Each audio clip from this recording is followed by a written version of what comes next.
J'ai vu pratiquement tous les films. Deuxième année, non, je travaillais, mais les week-ends, tous les week-ends, le soir, après le travail. Je prenais même des congés pour la période du FIFO, quoi. Pour les passionnés forcément nostalgiques des projections en salle, le soulagement est pourtant perceptible en ces temps de Covid de pouvoir malgré tout découvrir les documentaires. Anne-Marie, par exemple, se réjouit que sa fille, qui fait ses études en France, puisse ainsi ne rien rater du FIFO 2021.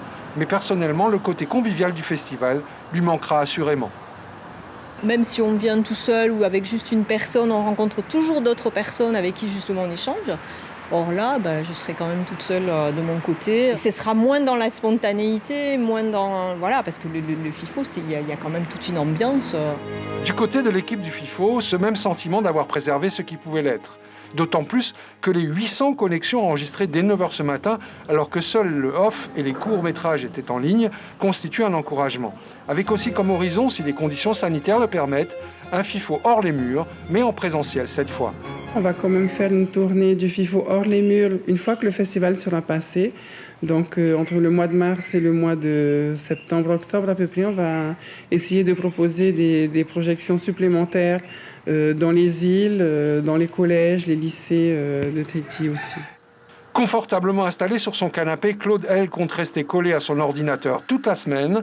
Pour cette professeure d'espagnol, le festin de film a débuté dès ce matin.